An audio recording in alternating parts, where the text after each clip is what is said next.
Hi, I'm just doing a tiny wee quick review on a new Nokia that I bought just for What Mobile. It's one that I've not seen anybody else do very many reviews on. It's not something I've seen any really good pictures of, but it's the Nokia 6233. Here we go. This is the orange version that's kind of an exclusive white. As you can see, the back bit's been changed to get rid of that awful orange logo, but it's now a nice colour of black, which matches with the speakers and stuff. First of all, I chose this because it was cheap, but unlike most cheap phones, it actually looks quite nice as well.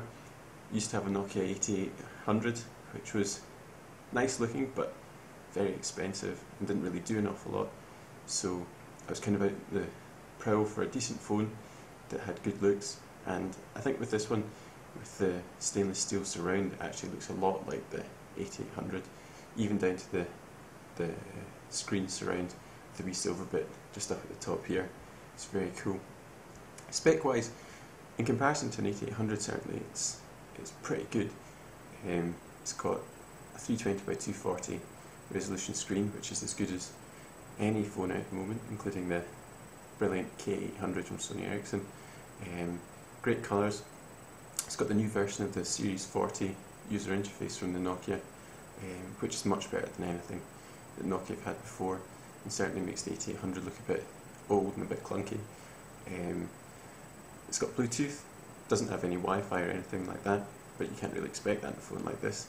You can see around the back it's got a 2 megapixel camera, average, not got any kind of optical focus or any smart features like that, but still not bad for taking the few kind of MMS photos and maybe something for the computer, but certainly nothing you could print out with any great results.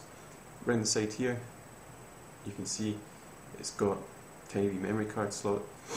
Again, it comes with 64 megs, unless you're really wanting to put movies and things on it, which you wouldn't really want to. You'd have to buy a regular movie player for stuff like that, but it's certainly enough for storing some photos and some pictures and MP3s and stuff on. Pop port and the very annoying little new Nokia charging port, which I don't know why they did that, but I think it's just a means to actually start selling some chargers again. And the power button's up at the top here. As you can see, we'll just get the screen going. Really nice pictures on the screen, really good quality. Unlike all the old Nokias, all the power and the signal strength, etc., are all on the top with the time. Looks a bit like the Series 60 interface now, actually. Middle button for the menu. As you can see, you can apply lots of different themes and things to it and completely change the look of the menu system. Unlike most Nokias, they were always very boring when it came to their icons, etc. Just your regular stuff that you've got your call log at the top, then you've got contacts, then you've got your settings, and all the normal stuff. There's nothing really revolutionary in this phone, but it's just a good solid Nokia phone. Again, dedicated camera button on the top.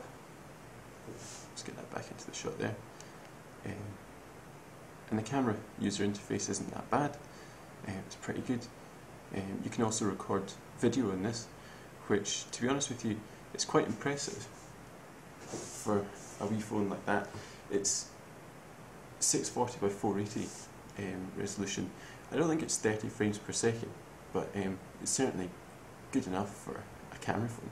Better than most things out there, better than all of the Sony Ericssons out at the moment, apart from maybe the I think it's the W800, the W850. W800 certainly, it doesn't do 640 by 480. I think there's only a handful of phones that do. I think one of the Nokias, one of the N series Nokias also do it, but it's one of the most features that you don't get on phones just now is high resolution video, and this, for what essentially is a pretty budget phone, is very good. Quality wise, again, it's excellent, really solidly made. Comes with some funny lanyard headphones for stereo, comes with a battery. It doesn't come with a USB cable, But Bluetooth wise, you can do everything you want with it. I've got a Mac and it syncs with the Mac absolutely perfectly. No worries there at all. Battery life, you get about 3 or 4 days out of it actually, now that the battery's settled down a wee bit. Oh, and uniquely, I haven't mentioned already, is the fact that it's actually got stereo speakers. It's got speakers on both sides. And oddly, despite having Bluetooth and this being a great new phone and all etc, blah blah blah, it's actually got infrared back again, because a lot of the Nokias, they got rid of infrared and said, oh, we don't need it anymore, but this one now has it again, so obviously somebody needs it. This is aimed, I think, primarily as a business phone, but to be honest with you, as a phone for every day, I would definitely recommend this phone. There's been a lot of stuff said on some of the forums that the software version 3.7 or something like that with this phone is unstable. This one's got 3.7 from Orange, and it's not crashed on me once, and I've done and used every feature on it, so maybe you're unlucky and maybe you get a crappy phone, but this one is absolutely fine. So, all in all, in conclusion, awesome screen, good build quality, good battery, good looks, decent features. I don't know what else you could possibly want in a phone, unless you wanted to make you a cup of tea. I think this Nokia is actually a pretty good deal, particularly since I picked this up on eBay for just over £100. I think you can't do much better than that.